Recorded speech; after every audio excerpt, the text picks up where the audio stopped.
Hey, what's going on, guys? I'm going to talk to you today about the quote-unquote legacy of Thabo Mbeki. And yes, economic prosperity happened for South Africa under Thabo Mbeki. The government deficit and the government debts were very, very low, if non-existent, may even been a government surplus. The economy was growing at about 4.5% a year.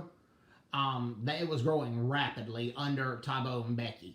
And a black middle class surged as well, and a lot of blacks were lifted out of poverty under Mbeki. However, violent crime surged under Thabo Mbeki, and a lot of world leaders, black and white, encouraged Thabo Mbeki to do something about it. And also his own party, the African National Congress, said the same thing, but Thabo Mbeki accused all of them of being racist and saying that the only reason you're saying all this is because South Africa is a predominantly black country, and he denied that violent crime was a serious problem in South Africa, and murders highly increased under Thabo Mbeki. So did carjackings, and so did burglaries, just about everything imaginable.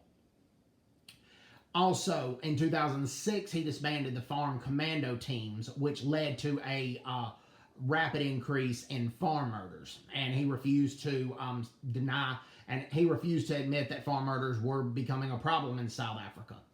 And then the worst thing that he did not take action on was AIDS. The United States, as well as the United Kingdom, offered him HIV contraceptive drugs, which drastically reduced mother-to-child transmission of AIDS. Well, he denied them for public hospitals and basically made them illegal in public hospitals. And the United States and the United Kingdom offered him those drugs free of charge. But he said he wasn't going to take them. Well, because of that, several families lost a family member due to HIV or AIDS. He also had a health minister that said eating garlic would cure AIDS, which is not true. And then he also brought a few, quote-unquote health experts from America who said that the HIV virus does not cause AIDS and that taking vitamins and eating healthy could basically stop AIDS, but several people had died by taking that advice. The statistics show that an estimated about 250,000 to 300,000 people in South Africa died of AIDS under Thabo Mbeki, and that was the main reason that the African National Congress had ousted him from the presidency and basically ousted him out of the party because of the AIDS situation. And Mbeki drew worldwide condemnation from about every country imaginable from the way he handled the AIDS crisis. And he was thin-skinned saying you're just being racist, you're just saying South Africa has an AIDS problem because it's a predominantly black country. No, that's not the case. That just wasn't the case.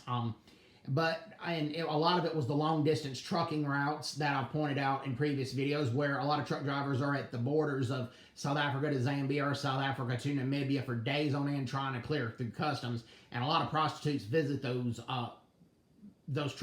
border areas.